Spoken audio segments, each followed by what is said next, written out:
The warp screamed as reality tore itself apart above the hive world of Mortis Prime. Where crimson lightning should have danced across the Imperium's chaotic currents, something else stirred in the dimensional wound. Not the familiar madness of the ruinous powers, but something foreign, something that made even the daemons of Khorne pause in their eternal slaughter to turn their burning gazes toward this new disturbance. From that bleeding gash in space and time fell a figure wrapped in tattered black robes. No dramatic entrance, no proclamations of power, just the quiet descent of something that had been wandering between realities for far longer than any mortal mind could comprehend. The pale hands that emerged from those robes bore no resemblance to human flesh. They were skeletal, elongated, marked by centuries of dark magic that had stripped away every vestige of humanity. Lord Voldemort, the wizard who had conquered death itself, had arrived in the grim darkness of the 41st millennium. But here's what makes this scenario absolutely terrifying for everyone involved. We're not talking about some lost wizard stumbling into a universe he doesn't understand. We're talking about the most dangerous dark wizard in magical history, finding himself in a reality where his particular brand of evil fits right in with the cosmic horror show that is Warhammer 40 Kelvins. And trust me, by the end of this analysis, you'll understand why even the Chaos Gods themselves might want to pay attention to this new player in the great game. Now, before we dive into the absolute nightmare scenario that would unfold, let me paint you the full picture of what we're dealing with here. Most people think they know Voldemort. They remember the movies, the snake-faced villain who throws around killing curses and terrorizes a magic school. But that surface-level understanding misses the true horror of what Tom Marvolo Riddle became through his pursuit of immortality. This isn't just a wizard with a superiority complex. This is a being who tore his soul into 7 pieces, anchoring his existence to physical objects scattered across reality. He mastered death magic so thoroughly that even complete bodily destruction couldn't end his existence. He commanded armies of creatures that fed on despair and joy alike, leaving only hollow shells of humanity in their wake. His very presence warped reality around him, bending lesser minds to his will through a combination of magical compulsion and pure psychological dominance. And now this master of death magic, this conqueror who turned murder into a tool for transcending mortality, finds himself in a universe where death is just another weapon in an arsenal that spans galaxies. Where the line between life and death has been so thoroughly obliterated that entire civilizations exist in states of undeath that would make even a lich envious. The first thing Voldemort would notice about this new reality isn't the scale of the Imperium or the horror of the Chaos Gods. It's the fact that his horcruxes no longer anchor him to his original dimension. For the first time since his resurrection, he would be truly mortal again, trapped in a single body, without his carefully constructed network of soul anchors. But here's where it gets interesting. A mind capable of splitting its own soul 7 times, a consciousness that has already transcended the normal boundaries between life and death, doesn't simply accept mortality again. Within hours of his arrival on Mortis Prime, the local population would begin experiencing phenomena that even the Inquisition would struggle to classify. Not the familiar corruption of chaos, not the psychic predation of tyrannids, or the mechanical horror of necrons, something entirely new. Workers in the manufactorum would report dreams of a pale figure offering them power beyond their comprehension. Gang leaders in the Underhive would wake to find their rivals had simply vanished, leaving behind only empty robes and the lingering scent of something that wasn't quite death and wasn't quite magic. The Adeptus Arbiters would launch investigations into mass disappearances, but their methods are designed to combat familiar threats. How do you hunt something that can slip through walls like mist, that can command the dead to rise and serve, that can look into your mind and know your deepest fears before you've even realized you're afraid? The enforcers would find crime scenes that defied explanation, bodies drained not of blood, but of something more fundamental. Witnesses who remembered nothing except a voice speaking words in a language that hurt to hear. But Voldemort wouldn't remain content with small-scale terror for long. His genius has always been in recognizing power structures and either conquering them or replacing them entirely. And the Imperium of Man, for all its vast scale and religious fervor, operates on principles he would find chillingly familiar. a populace kept in line through fear and religious devotion, a ruling class that maintains power through control of information and the systematic elimination of dissent. An entire civilization built on the worship of a single, all-powerful figure who demands absolute loyalty. The difference is that where the wizarding world had ministries and schools and relatively small-scale institutions, the Imperium spans millions of worlds and trillions of souls. The scope is larger, but the fundamental dynamics are ones he's exploited before. More importantly, this is a universe where dark magic isn't hidden away in secret. It's openly practiced by sanctioned psykers, studied by tech priests who blur the line between science and sorcery, wielded by Chaos Space Marines who have embraced powers that would make even Voldemort's death magic seem mundane. In other words, this is a universe where his particular skills wouldn't mark him as an aberration to be destroyed, but as a potential asset to be recruited or a threat to be very carefully managed. The first major Imperial authority to encounter him would likely be a member of the Adeptus Astra Telepathica, drawn by the psychic disturbances his presence creates. But here's where Voldemort's true advantage becomes clear. His mastery of Legilimency, his ability to penetrate and manipulate minds, operates on principles entirely different from the psychic powers recognized by Imperial doctrine. Where a sanctioned psyker draws power from the warp and risks demonic possession with every use of their abilities, Voldemort's magic stems from a completely different source. His mind magic doesn't tear holes in reality or invite the attention of chaos entities. It simply works, with the cold efficiency of natural law rather than the chaotic unpredictability of warp-touched power. An Inquisitor attempting to probe his thoughts would find themselves facing something they've never encountered before.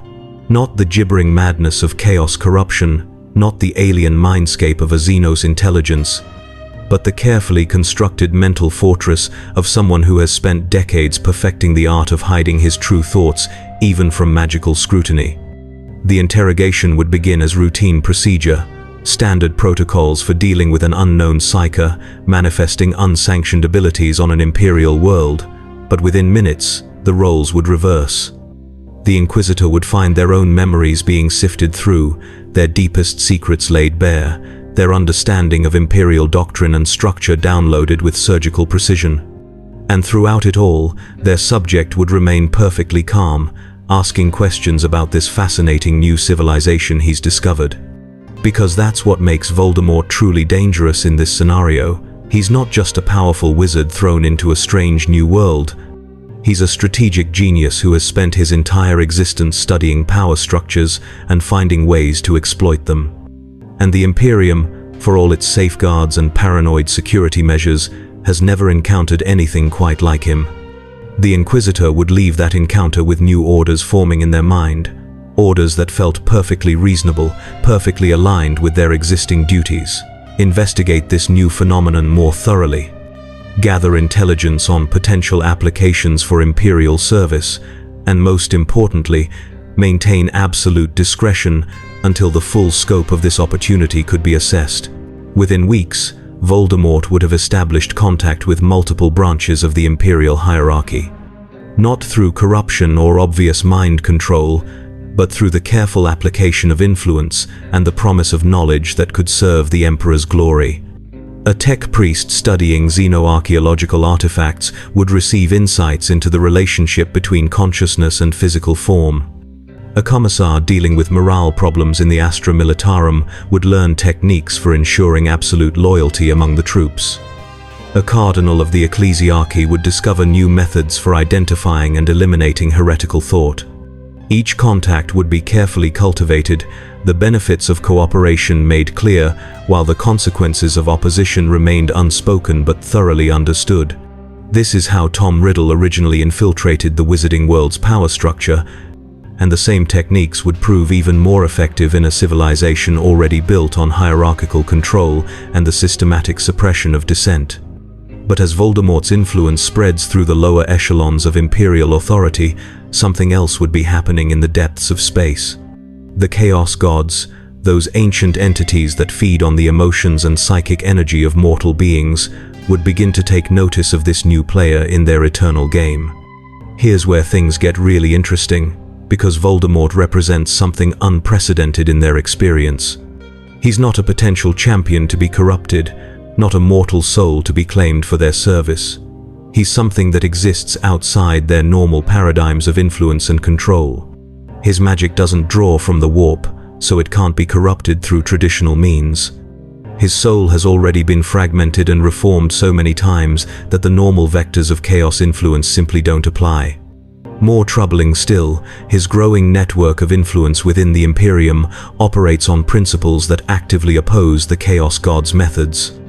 Where they seek to corrupt through excess, despair, rage, or false hope, Voldemort builds loyalty through fear and the promise of order.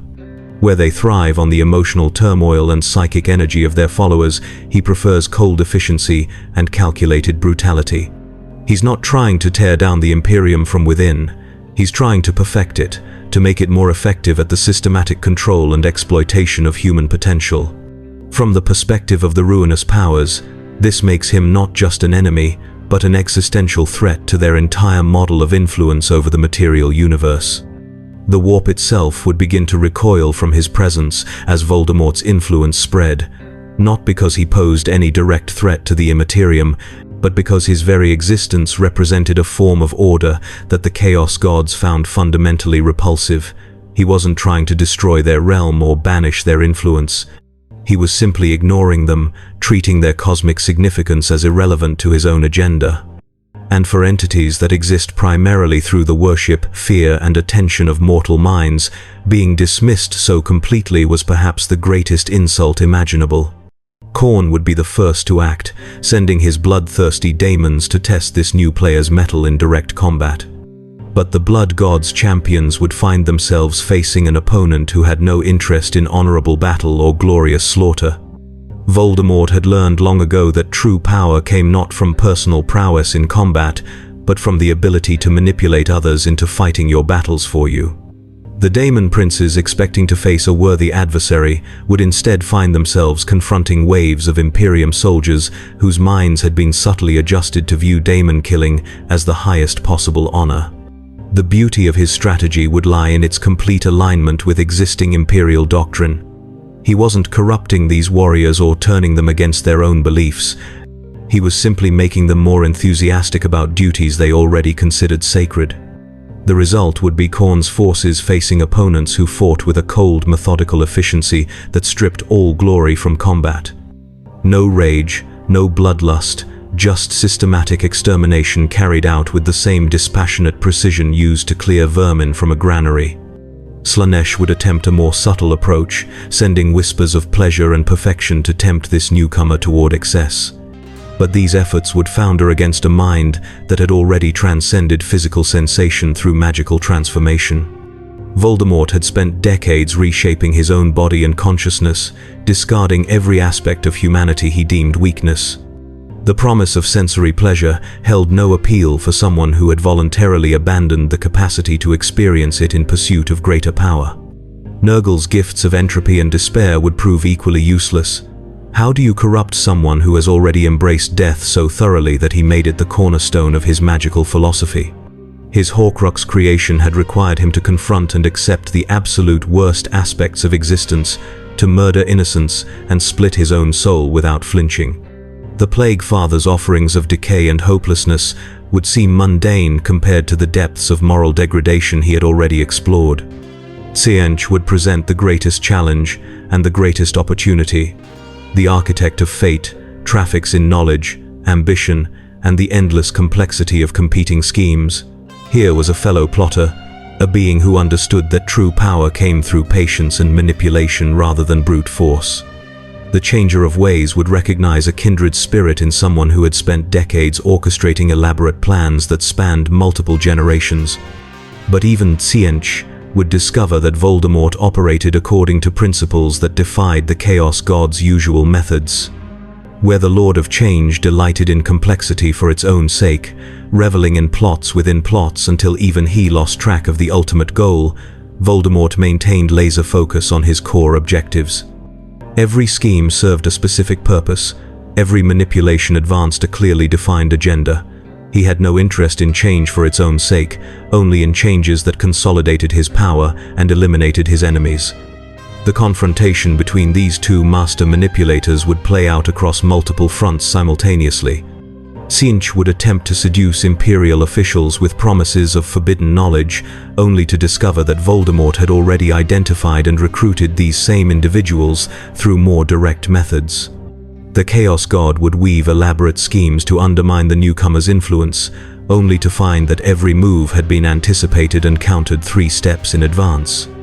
Because here's what none of the Chaos Gods would initially understand about their new opponent. Voldemort wasn't playing their game. He wasn't competing for influence over the same pool of mortal souls or trying to establish his own realm within the warp. He was building something entirely different, something that existed parallel to their eternal conflict without directly participating in it. His true masterstroke would come through his understanding of Imperial theology. The Emperor of mankind sits upon the Golden Throne, sustained by the daily sacrifice of 1,000 psykers, his consciousness spread across the galaxy to maintain the astronomicon that makes warp travel possible. To the common citizens of the Imperium, he is quite literally a god, worthy of absolute devotion and unquestioning obedience. But Voldemort would recognize something that even the High Lords of Terror might not fully grasp. The Emperor's current state bears striking similarities to his own condition during the years between his first defeat and his resurrection. A consciousness sustained through external means, a will that persists despite the destruction of its original physical form, a presence that influences the material world through intermediaries while remaining essentially incorporeal. This recognition would lead to a realization that would terrify anyone who truly understood its implications. If the Emperor's current existence resembles a form of magical undeath, then the techniques Voldemort has mastered for manipulating life and death might be applicable to the master of mankind himself. Not to destroy him, which would accomplish nothing and bring down the full wrath of the Imperium. Not to corrupt him, which would be both impossible and counterproductive, but to study him, to understand the mechanisms that sustain his existence and potentially to improve upon them. Imagine Voldemort presenting himself to the Adeptus Custodes, not as a threat to their master, but as someone uniquely qualified to serve him. A being who has spent centuries perfecting the art of transcending death, who understands better than anyone alive the challenges of maintaining consciousness without a physical form. His offer would be simple: allow him to examine the Emperor's condition and share his expertise in exchange for a position within the Imperial hierarchy that recognizes his unique qualifications. The Golden Armored Guardians would face an impossible choice: reject this offer and potentially deny their master access to knowledge that could alleviate 10,000 years of suffering. Accept it and risk allowing an unknown entity direct access to the most sacred being in the Imperium. But Voldemort wouldn't wait for their decision. While the Custodes deliberated and the High Lords of Terror argued over protocols and precedents, he would already be implementing the next phase of his plan. Because his true target was never the Emperor himself, but rather the vast psychic network that connects every human soul in the galaxy to the Golden Throne. The Astronomicon isn't just a navigation beacon, it's a psychic lighthouse that touches every warp-capable vessel, every astropath, every sanctioned psyker in Imperial service. It represents the largest and most sophisticated mind control network ever constructed, linking billions of consciousness across impossible distances. And Voldemort, master of Legilimency and mental manipulation, would see it for what it truly was: the ultimate tool for implementing his vision of perfect order.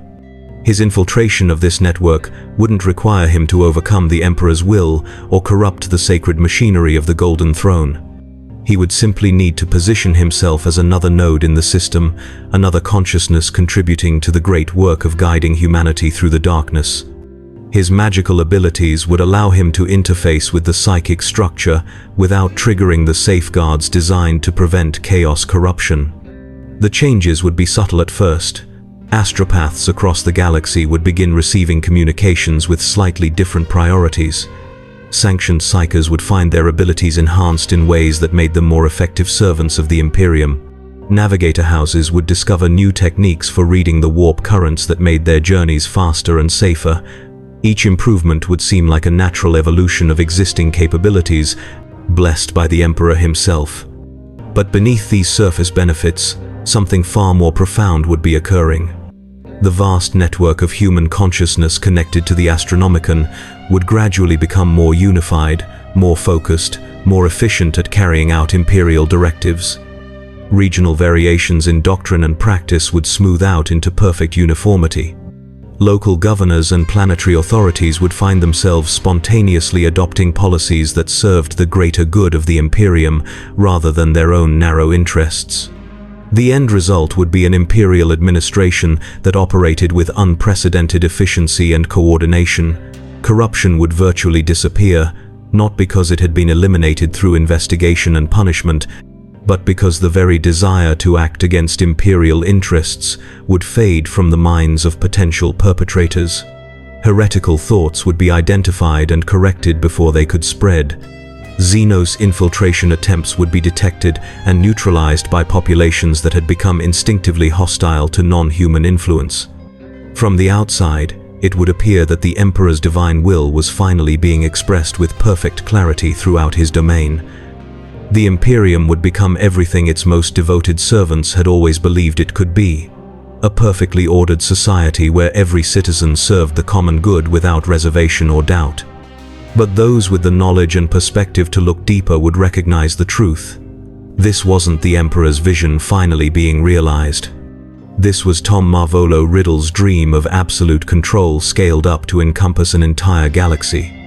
The same techniques he had used to dominate the wizarding world, refined and amplified through the psychic infrastructure that already connected every human soul in the Imperium. And the most terrifying aspect of this scenario wouldn't be the scope of his control, but its fundamental compatibility with existing imperial values. He wouldn't be corrupting the Imperium or turning it against its own principles. He would be perfecting it, making it more effective at achieving the goals it already claimed to pursue. The citizens living under his influence would be happier, more productive, more loyal to the Emperor than they had ever been before. The question that would haunt anyone who discovered the truth would be simple. If the end result serves the Emperor's glory and improves the lives of his subjects, does it matter that the means involve the systematic manipulation of human consciousness on a galactic scale? The Inquisition would be the first to sense that something fundamental had shifted in the balance of imperial power. Not through any obvious signs of corruption or heretical activity, but through the absence of the very problems they had spent millennia combating. Ordo Hereticus agents would file reports describing populations that seemed impossibly unified in their devotion to the Emperor. Ordo Malleus investigators would find themselves with dramatically reduced caseloads as daemon incursions became increasingly rare and ineffective. Ordo Xenos operatives would discover that Alien were failing at infiltration attempts unprecedented rates, not because imperial defenses had improved, but because the populations themselves had become instinctively hostile to non-human influence. But here's where Voldemort's true genius would reveal itself. He wouldn't eliminate these threats entirely, because doing so would draw unwanted attention to the changes he was implementing. Instead, he would carefully manage them, ensuring that just enough heretical activity remained to keep the Inquisition busy while preventing any real damage to his growing sphere of influence. A few carefully orchestrated cult uprisings here, some managed daemon manifestations there, all contained and eliminated with suspicious efficiency by local forces who seemed remarkably well prepared for threats they should never have anticipated.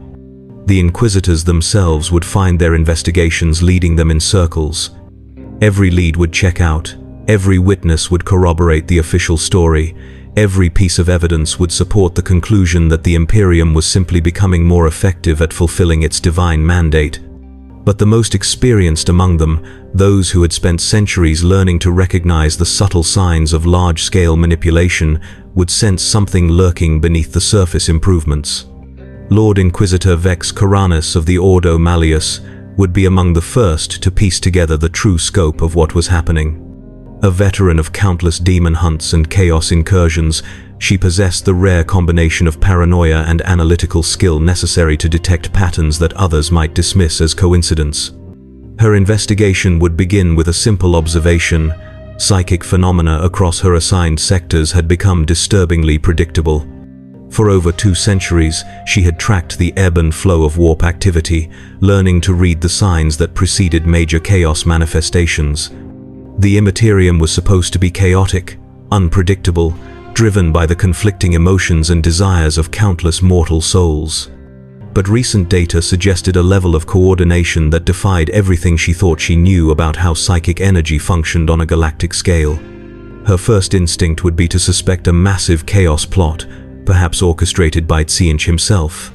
The Changer of Ways was certainly capable of implementing schemes on this scale, and the apparent improvements in Imperial efficiency could easily be a setup for some catastrophic revelation designed to shatter the faith of countless worlds simultaneously. But as she dug deeper into the evidence, she would discover something that challenged this theory. The psychic signatures she was detecting didn't match any known chaos influence. They weren't chaotic at all, in fact. They displayed the kind of rigid order and systematic precision that she associated with the most disciplined Space Marine chapters or the most orthodox ecclesiarchy doctrines. Whatever was happening, it seemed designed to strengthen the Imperium rather than corrupt it. But Koranis had learned long ago that appearances could be deceiving, especially when dealing with threats sophisticated enough to operate on an interstellar scale. She would begin assembling a covert investigation team, drawing on resources from across the Inquisition while maintaining absolute secrecy about her true objectives. Her official reports would describe routine anti-heresy operations and standard demon hunting activities, while her actual efforts focused on mapping the extent of whatever influence was reshaping Imperial space. The investigation would lead her to Mortis Prime, the hive world where this transformation had apparently begun. By the time she arrived, the planet would have become a model of Imperial efficiency. Crime rates had plummeted to practically zero. Manufacturing output had increased by 300% while workplace accidents had virtually disappeared. The local planetary defense force reported perfect discipline and unprecedented morale. Even the underhive gangs had apparently reformed themselves into productive citizens contributing to the common good. On the surface, it would appear to be everything an Imperial world should aspire to become. But Koranis would recognize the signs of large-scale mental manipulation, having encountered similar phenomena during her battles against chaos cults that specialized in psychic domination. The problem was that this manipulation seemed designed to make people better servants of the Emperor, not to corrupt them away from their duties. Her attempts to investigate would be met with perfect cooperation from local authorities. Every document she requested would be provided promptly and completely. Every witness she interviewed would answer her questions with helpful honesty. Every facility she wanted to examine would be open to her without reservation. The transparency would be so complete, so accommodating, that it would become suspicious in itself.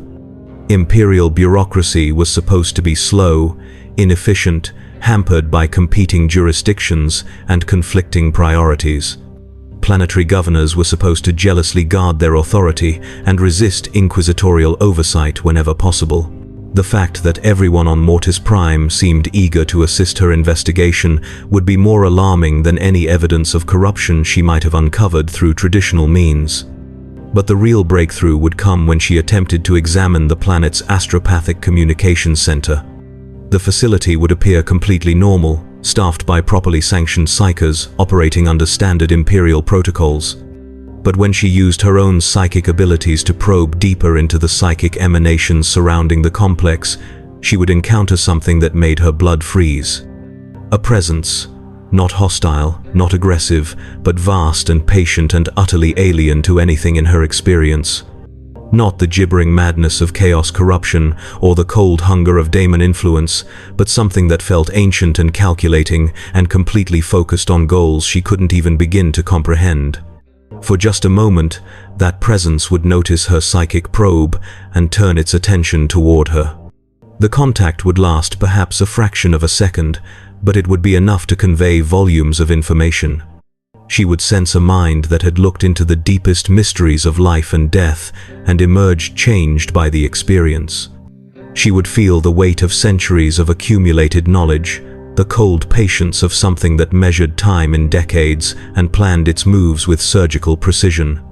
And underneath it all, she would detect something that chilled her more than any daemon she had ever faced: the absolute certainty that this entity considered itself benevolent.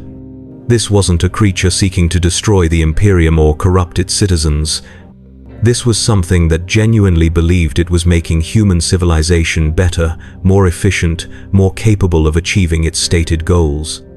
The horror wasn't in its malevolence, but in its sincere conviction that its methods were justified by their results. Koranis would withdraw from the psychic contact immediately, but the damage would already be done. That brief connection would have given the entity enough information about her to begin implementing countermeasures. Not violent opposition or direct confrontation, but subtle influences designed to redirect her investigation toward more productive channels.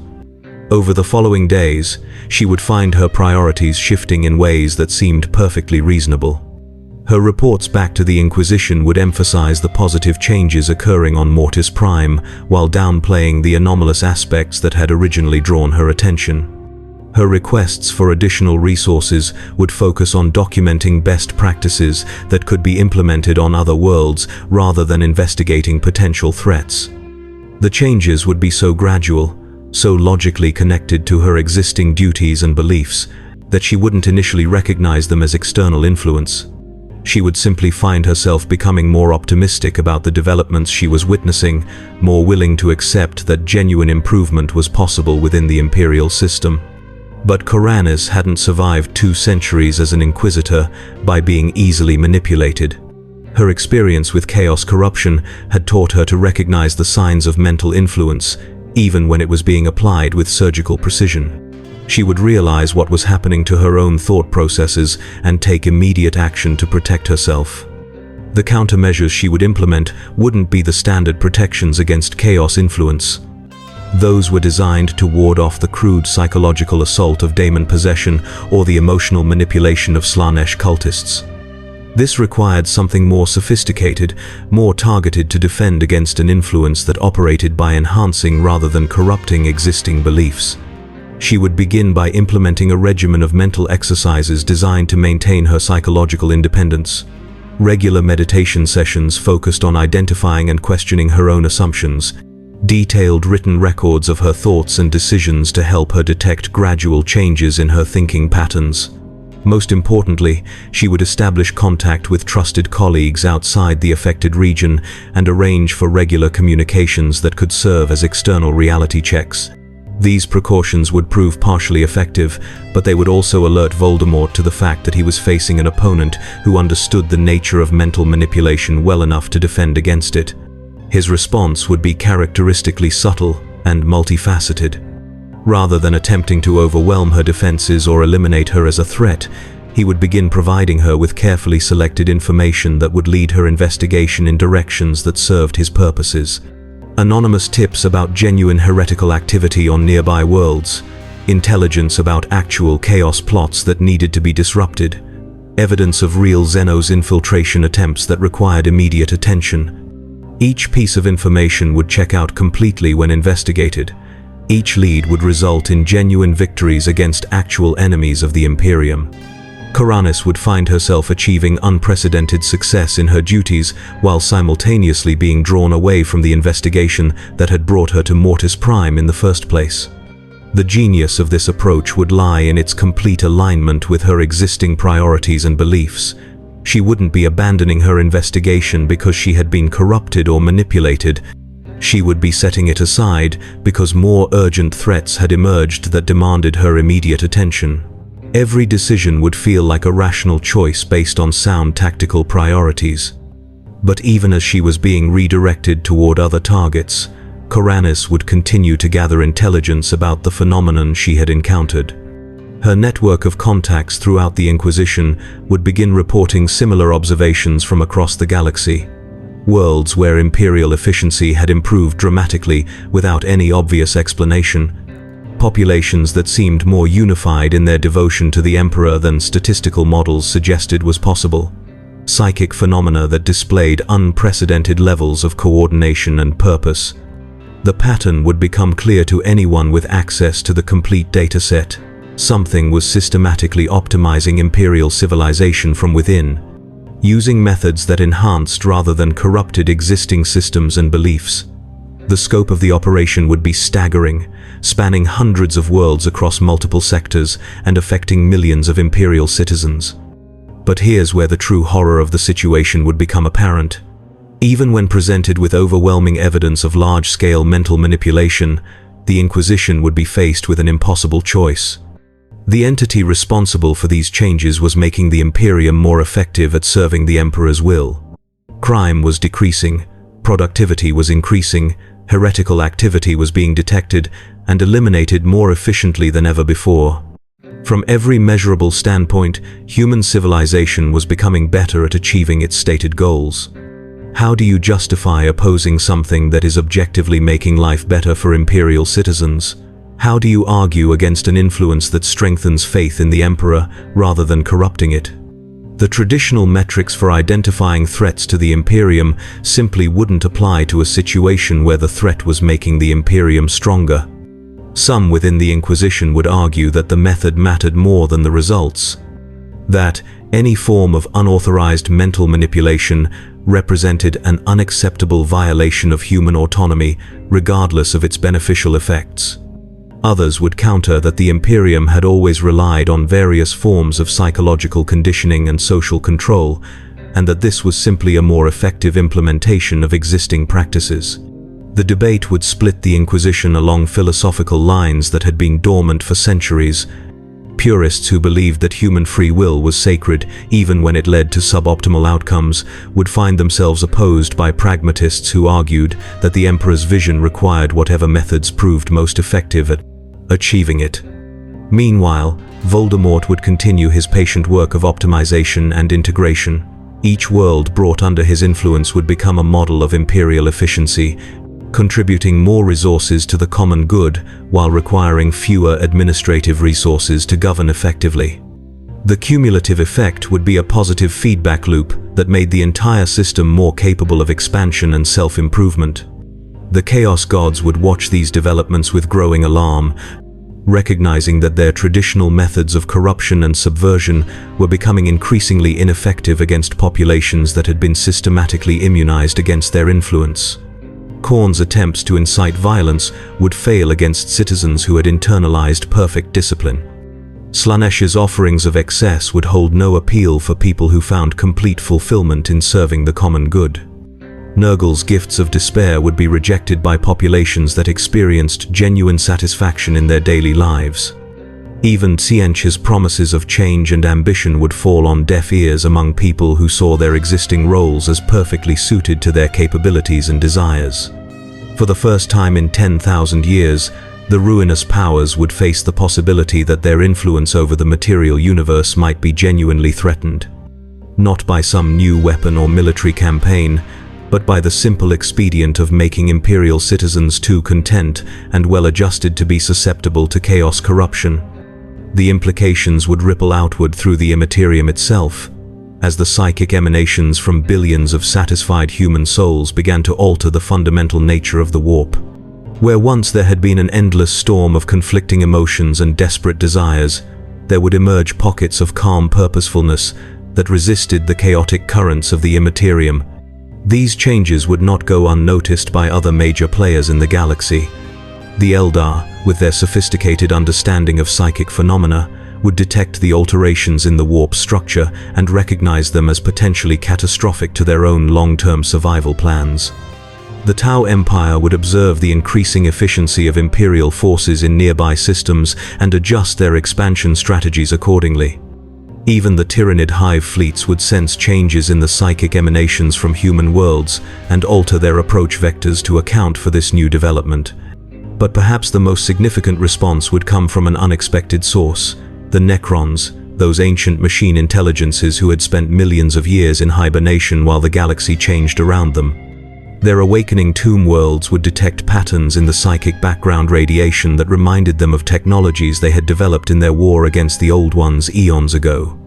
The Necron Silent King, Sarek, would recognize in Voldemort's work echoes of the biotransference process that had transformed his people from flesh to living metal.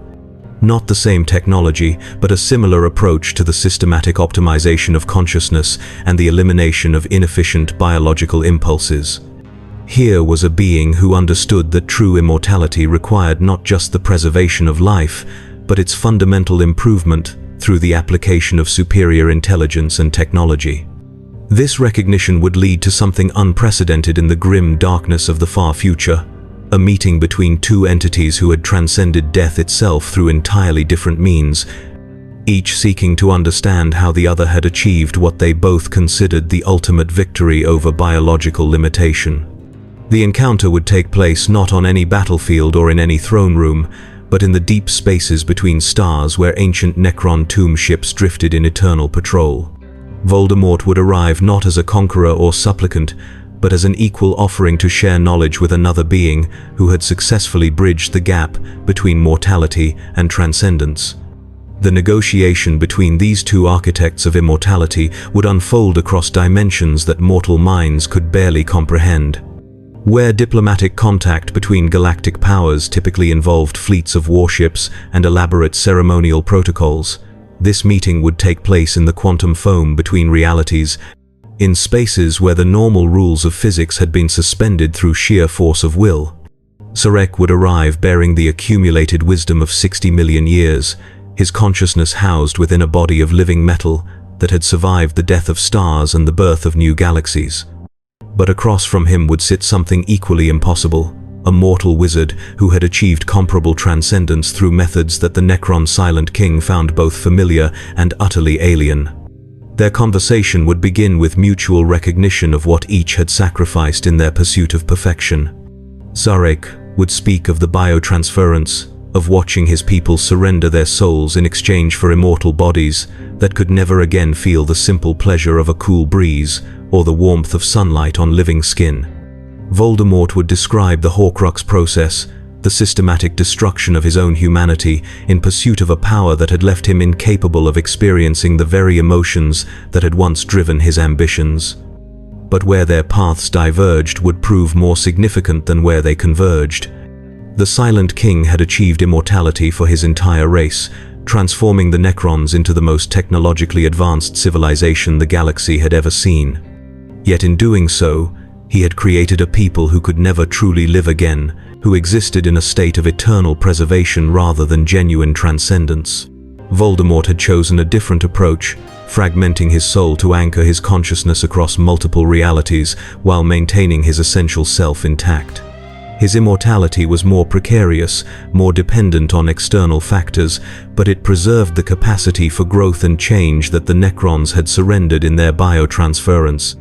The exchange of knowledge that would follow would reshape both beings' understanding of what they had accomplished and what possibilities remained unexplored. Sarek would learn techniques for consciousness manipulation that didn't require the complete destruction of biological life, methods for achieving the systematic optimization he had always sought without the sterile perfection that had robbed his people of their essential nature. Voldemort would gain access to technologies that operated on scales he had never imagined possible. Quantum architectures that could anchor consciousness across multiple dimensions simultaneously, allowing for a form of immortality that transcended even his most ambitious Horcrux experiments. But their collaboration would produce something neither had anticipated, a synthesis of magical and technological approaches to consciousness manipulation that made both their previous by comparison. Where methods seemed crude, Voldemort had relied on the systematic volume influence of individual minds, and Sarek had achieved perfection through the wholesale replacement of biological with mechanical systems. Their combined knowledge suggested a third path. They could create a form of existence that preserved the capacity for growth and change, while eliminating the inefficiencies and vulnerabilities that plagued both organic and purely mechanical consciousness. Not the living death of the Necrons or the fragmented immortality of Horcrux magic, but something that incorporated the advantages of both while transcending their limitations. The implications of this breakthrough would extend far beyond their personal pursuit of perfection. The techniques they developed could be applied on a galactic scale, offering a solution to the fundamental problems that had plagued advanced civilizations throughout history. The cycle of rise and decay that had claimed countless species could be broken through the systematic optimization of consciousness itself. But implementation would require resources and infrastructure that neither possessed individually. Zarek commanded vast fleets of tomb ships and legions of immortal warriors, but his people's biotransference had left them incapable of the creative flexibility needed to adapt their methods to new circumstances. Voldemort had demonstrated an unprecedented ability to infiltrate and manipulate existing power structures, but his influence remained limited to biological intelligences susceptible to magical manipulation. Their solution would be characteristically elegant in its simplicity. Rather than attempting to impose their vision through conquest or corruption, they would offer it as a gift to those civilizations advanced enough to appreciate its potential. The Imperium of Man, with its vast population and sophisticated psychic infrastructure, would serve as the primary testing ground for techniques that could eventually be extended to encompass all intelligent life in the galaxy. The transformation would begin in the deepest levels of Imperial space, in research facilities, and forge worlds where the boundaries between technology and mysticism had already been blurred beyond recognition. Tech priests studying the machine spirits that animated their most sophisticated devices would discover new principles for consciousness technology integration. Sanctioned psykers exploring the relationship between mind and warp would uncover methods for stabilizing psychic phenomena that had puzzled Imperial scholars for millennia. Each breakthrough would seem like a natural evolution of existing Imperial doctrine, blessed by the Omnissiah and sanctified by the Emperor's divine will. But the cumulative effect would be the emergence of a new form of human consciousness, one that retained the essential characteristics of Imperial faith and devotion while transcending the biological limitations that had constrained human potential for thousands of years. The first successful implementations would occur among the Adeptus Mechanicus, where the integration of flesh and machine had already prepared the ground for more radical transformations. Tech priests who underwent the new procedures would find their cognitive capabilities enhanced beyond anything achievable through conventional augmentation, while maintaining perfect loyalty to both the Omnissiah and the Emperor. These enhanced individuals would become living demonstrations of what human civilization could achieve when freed from the constraints of purely biological existence. Their ability to process information, coordinate complex operations, and maintain absolute dedication to the common good would make them invaluable assets to the Imperial war machine. But the true test would come when the techniques were applied to populations beyond the Mechanicus. Space Marine chapters whose gene seed had been optimized through the new methods would display capabilities that surpassed even the achievements of the legendary Primarchs. Imperial Guard regiments whose officers had undergone consciousness enhancement would demonstrate tactical coordination that made them nearly unbeatable in conventional warfare. The results would be so impressive that demands for wider implementation would emerge from across the Imperial hierarchy. Planetary governors would petition for access to the enhancement procedures. High-ranking ecclesiarchy officials would argue that the techniques represented a divine gift that should be shared with all faithful servants of the Emperor. Even the High Lords of Terror would begin to consider whether the benefits justified the risks of such fundamental changes to human nature itself. But resistance would emerge from unexpected quarters. The Space Marine chapters, those genetically enhanced super soldiers who had served as the Imperium's greatest warriors for 10,000 years, would begin to recognize that the new techniques represented a potential threat to their unique status within Imperial society. If ordinary humans could be enhanced to exceed even Astartes' capabilities, what purpose would the Space Marines serve? Their entire identity was built around being humanity's finest warriors, the Emperor's chosen defenders who stood apart from and above the common citizenry. The prospect of enhancement procedures that could make any Imperial citizen superior to a Space Marine challenged the fundamental assumptions upon which their culture was based. The chapter masters would convene in secret councils, debating whether to embrace these new techniques or oppose their further development. Some would argue that any method that served the Emperor's glory deserved their support, regardless of its impact on Astartes' supremacy. Others would insist that the Space Marines' genetic purity was sacred, that their gene seed represented a direct connection to the Emperor himself that should not be altered through external manipulation. The debate would be complicated by the fact that some chapters had already begun experimenting with the enhancement procedures, often without full knowledge of their origin or ultimate implications. These early adopters would report capabilities that exceeded anything in their recorded history, while maintaining that their essential nature as Space Marines remained unchanged. But the most vocal opposition would come from the Black Templars, that most fanatical of chapters whose devotion to the Emperor bordered on the absolute. Their chapter master, Helbrecht, would declare the enhancement procedures to be a form of heretical augmentation that violated the sanctity of the human form as created by the Emperor's design. His arguments would resonate with other chapters that prided themselves on maintaining the purity of their gene seed and rejecting any modifications not explicitly sanctioned by ancient tradition. The Imperial Fists, successors to Rogel Dawn, would argue that true strength came through discipline and training rather than artificial enhancement. The Ultramarines would insist that their adherence to the Codex Astartes provided all the guidance needed for achieving peak performance. The growing schism within the Space Marine chapters would create an opportunity that neither Voldemort nor Sarek had anticipated. The resistance to enhancement procedures would provide a perfect testing ground for more aggressive implementation methods, techniques that could overcome biological and cultural barriers to optimization.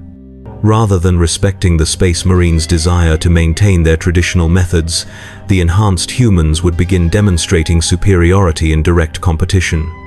Joint training exercises would showcase the dramatic performance gaps between enhanced and unenhanced forces. Battlefield deployments would provide clear evidence that the new techniques produced measurably superior results in actual combat conditions. The psychological pressure on holdout chapters would be immense. Their entire identity was built around being the best, the most capable, the most devoted servants of the Emperor's will. Confronted with evidence that other forces had surpassed them through methods they refused to adopt, they would face an impossible choice between maintaining their principles and accepting obsolescence. Some chapters would crack under this pressure. Abandoning their resistance and submitting to enhancement would fundament procedures that utterly alter their nature while preserving their essential loyalty to the Emperor. Others would dig in deeper, insisting that true devotion required rejecting any path that departed from the ancient traditions established by the Primarchs themselves. The conflict would spread beyond the Space Marines to encompass other Imperial institutions that had built their identity around maintaining traditional methods and resisting unauthorized innovation. The ecclesiarchy would fracture between progressives who saw the enhancement procedures as divine gifts and conservatives who insisted that human nature was sacred as the Emperor had created it. Even the Inquisition would find itself divided, with some members arguing that the demonstrable benefits of enhancement justified its implementation, while others maintained that any form of unauthorized consciousness manipulation represented an unacceptable threat to human autonomy and imperial stability. But the most significant resistance would come from an entirely unexpected source: the enhanced humans themselves. As the procedures spread and their effects became more pronounced, some of the enhanced individuals would begin to question whether the optimization they had undergone represented genuine improvement or a more subtle form of enslavement. The enhanced humans could think more clearly, process information more efficiently, and coordinate their actions with unprecedented precision. But some would begin to wonder whether their enhanced capabilities came at the cost of something essentially human that they could no longer remember possessing. These doubts would be carefully suppressed by the optimization protocols built into the enhancement procedures, but they would persist at a subconscious level that occasionally surfaced in dreams or moments of deep contemplation. The enhanced individuals would find themselves capable of recognizing that they had been fundamentally changed while being unable to fully articulate what they had lost in the process.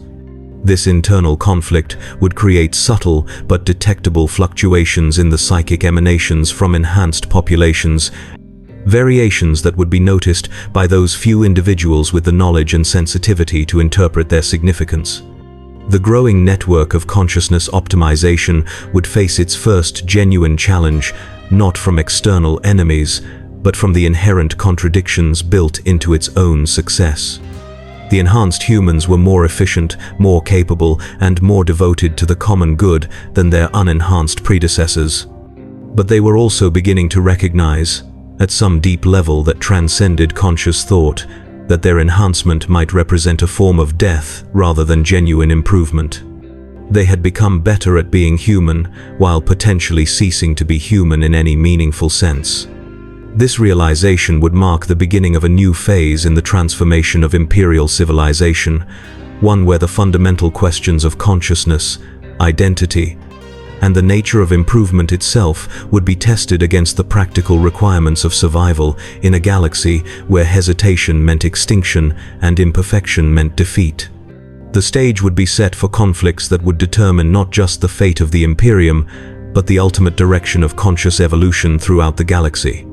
And at the center of it all would stand two beings who had transcended death itself, watching their greatest experiment unfold with the patience of immortals and the calculating precision of entities who had already sacrificed everything mortal in pursuit of something they believed was better. The enhanced humans' growing awareness of their transformation would manifest in ways that defied the careful psychological conditioning built into the optimization protocols. Workers in the manufactorums would pause mid-task, their hands frozen over assembly lines as fragments of suppressed memories surfaced. What had they been like before?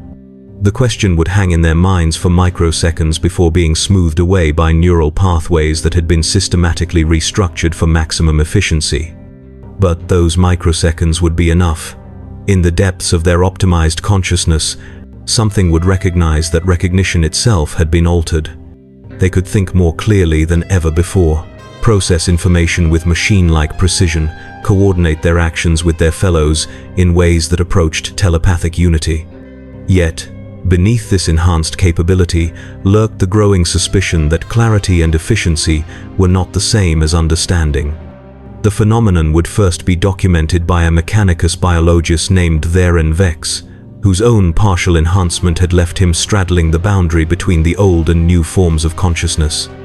His unique position allowed him to observe both states simultaneously, to recognize patterns that would be invisible to either the fully enhanced or completely unmodified. His initial reports would describe minor behavioral anomalies in enhanced populations, momentary hesitations during routine tasks, slight delays in response to standard Imperial conditioning protocols, brief periods of what appeared to be introspection among individuals whose psychological profiles indicated they should be incapable of such self-reflection.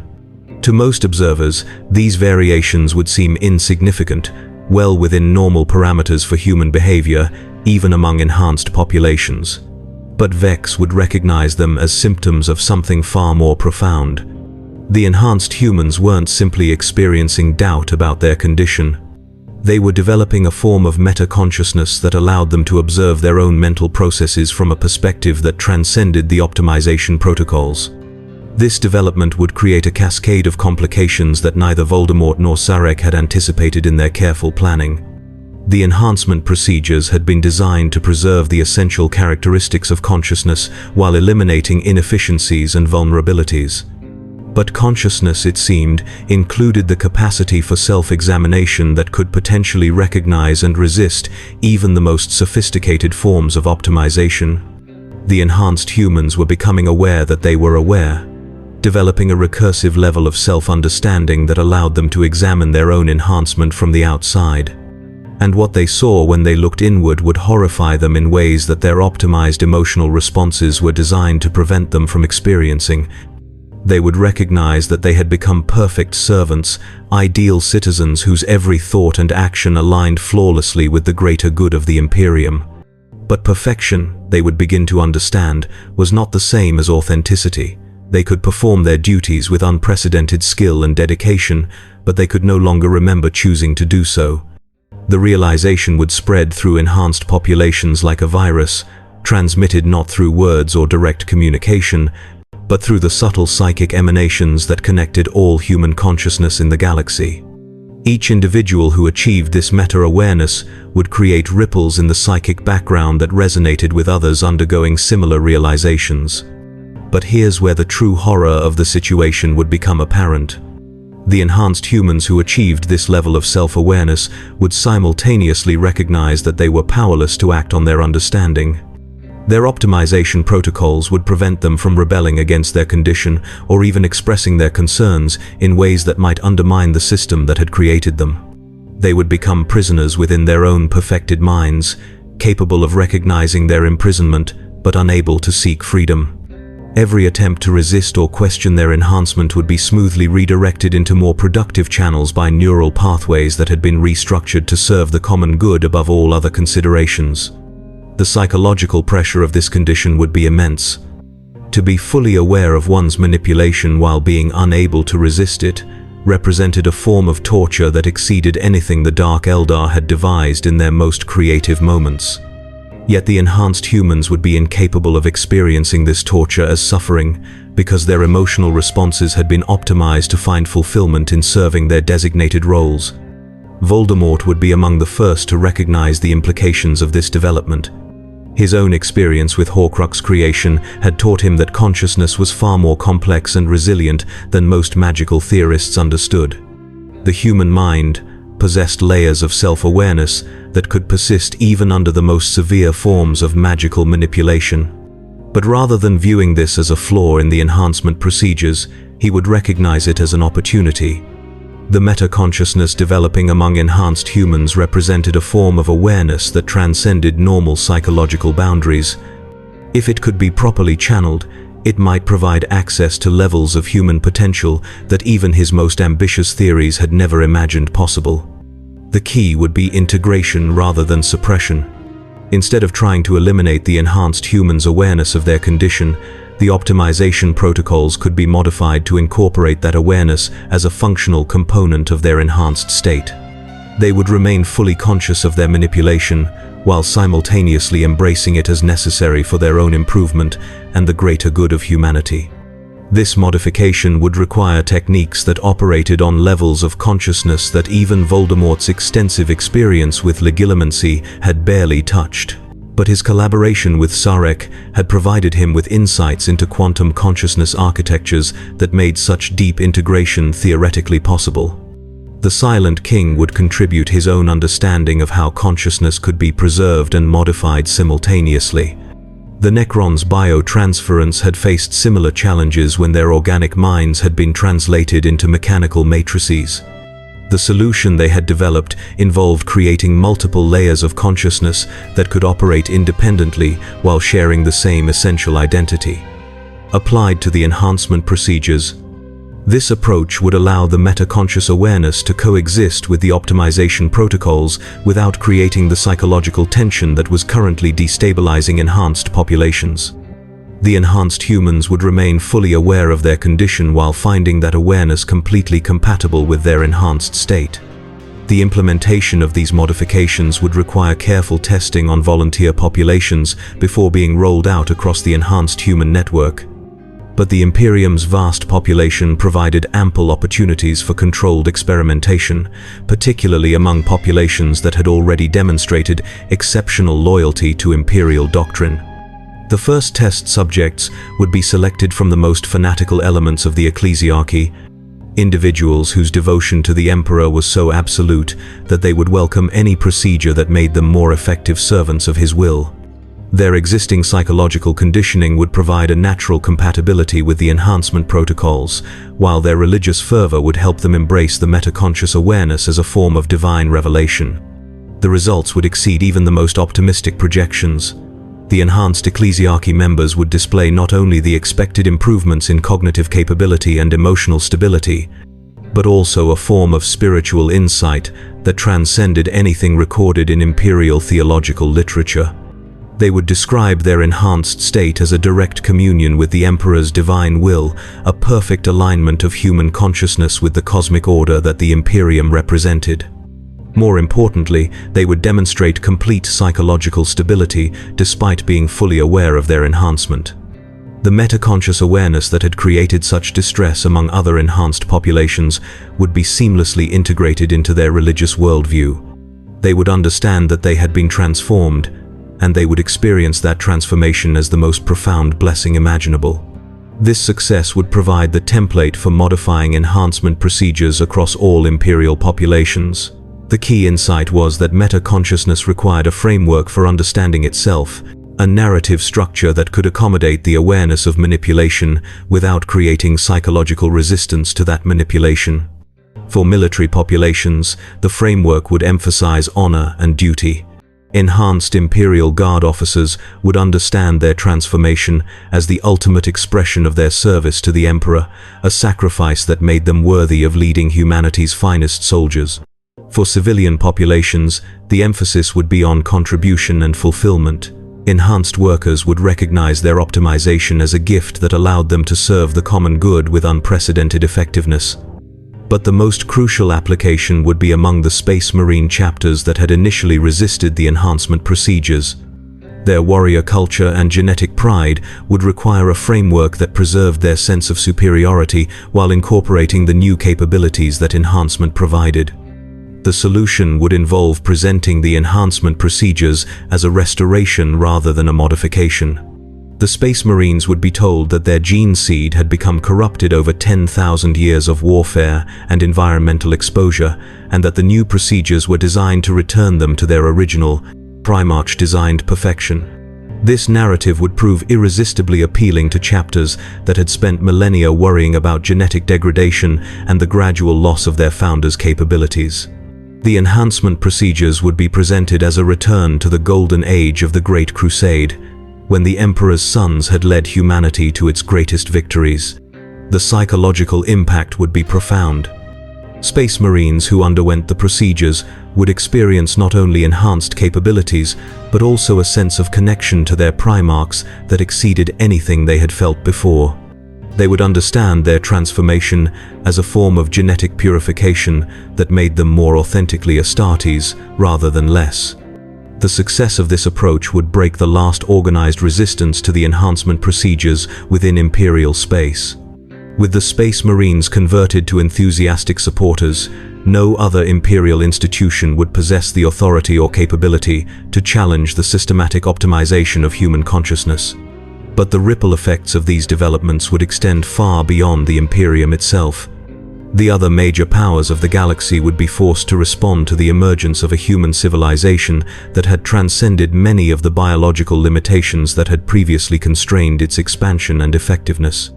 The Eldar would be among the first to recognize the existential threat that enhanced humanity represented to their own long-term survival strategies.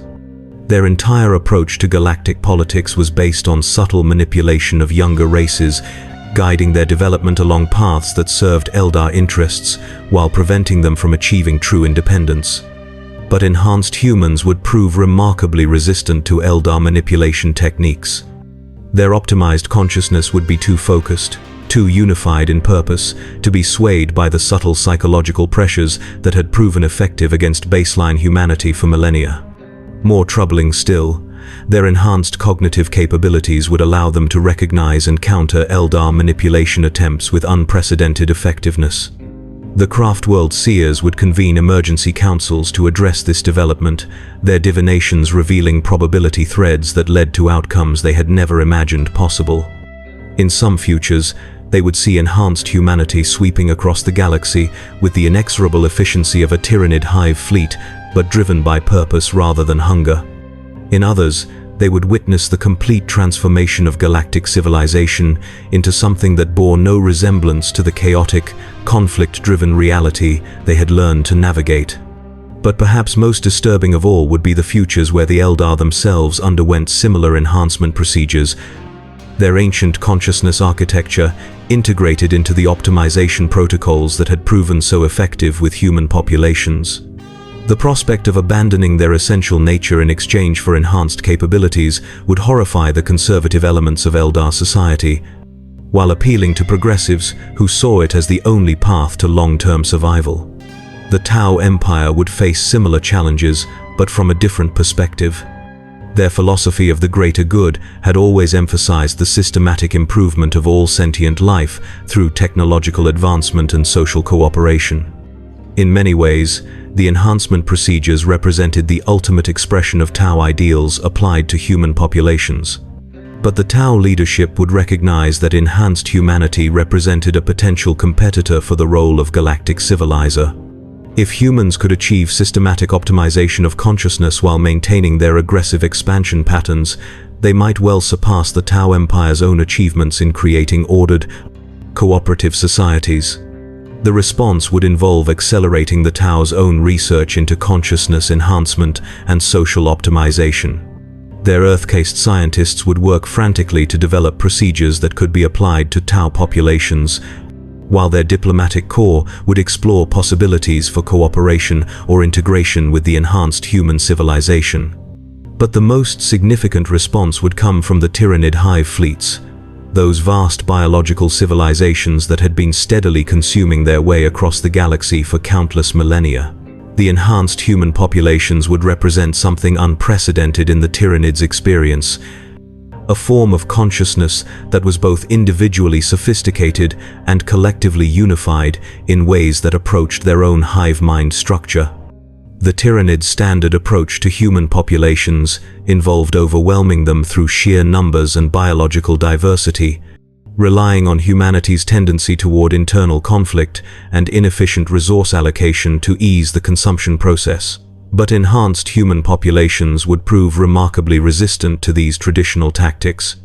Their optimized consciousness would allow them to coordinate defensive efforts with unprecedented efficiency, while their unified purpose would eliminate the internal conflicts that Tyranid infiltration organisms typically exploited. More troubling still, enhanced humans would begin developing biotechnology that incorporated principles derived from Tyranid organisms, creating hybrid systems that combined human creativity with biological efficiency. The hive fleets would be forced to adapt their approach, developing new forms of biological warfare specifically designed to counter the enhanced human consciousness architecture. But adaptation would prove difficult when facing an enemy that could match their own speed of evolution while maintaining individual creativity and strategic flexibility. The result would be a form of evolutionary arms race that would reshape both civilizations, pushing them toward forms of existence that transcended their original biological foundations. Enhanced humans would develop increasingly sophisticated biotechnology, while Tyranid organisms would evolve greater individual consciousness and strategic capability. And there you have it. Voldemort entering Warhammer 40 Kelvins wouldn't just be another dark wizard wreaking havoc across the galaxy. It would be the systematic transformation of human civilization itself, the optimization of consciousness, on a scale that makes his conquest of the wizarding world look like a playground squabble. We're talking about the ultimate evolution of his philosophy applied to trillions of souls, creating a form of order so perfect that even the chaos gods would find themselves irrelevant. The question isn't whether he could survive in the grim darkness of the far future, but whether the galaxy could survive him, making it better.